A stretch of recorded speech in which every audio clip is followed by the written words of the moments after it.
অনেকেই বিশ্বাস করে বাদাম খেলে নাকি চর্বি বেড়ে যায়, কিন্তু সেটা পুরোপুরি ঠিক নয়। ডায়াবেটিস বা হৃদরোগে আক্রান্ত ব্যক্তিরাও বাদাম খেতে পারেন, তবে এটি পরিমিত পরিমাণে খাওয়া উচিত।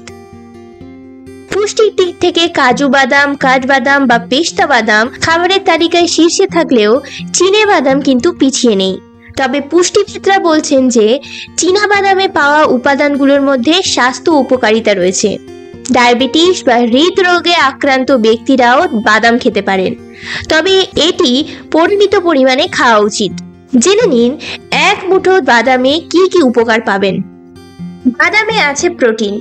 যারা মাছ, মাংস ও ডিম খান না তারা প্রোটিনের সাপ্লিমেন্ট হিসেবে বাদাম খান।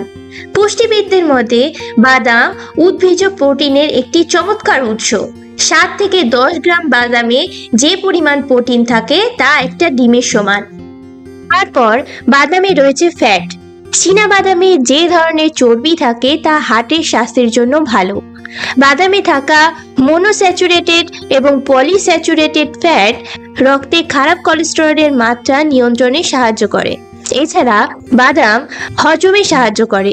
বাদামে থাকা ফাইবার কোষ্ঠকাঠিন্যের জন্য ঘরোয়া প্রতিকার হতে পারে। এছাড়া নিয়মিত এক মুঠো বাদাম খেলে হজমের সমস্যা হয় না। ভালো হজম হলে বিপাক হারকেও প্রভাবিত করে। বাদাম রক্তে ইনসুলিন নিঃসরণের নিয়ন্ত্রণ করতে পারে, ফলে হঠাৎ করে সুগার বেড়ে যাওয়া বা কমে যাওয়ার মতো কোনো সমস্যা হয় না। এছাড়া বাদামে প্রচুর পরিমাণে ভিটামিন ও খনিজ উপাদান থাকে। Vitamin E, vitamin B, folate, magnesium, phosphorus ও পটাশিয়াম সমৃদ্ধ হয়। এই উপাদানগুলো বিভিন্ন শারীরবৃত্তীয় ক্রিয়াকলাপের সঙ্গে জড়িত অনেক পদার্থের নিঃসরণেও সাহায্য করে।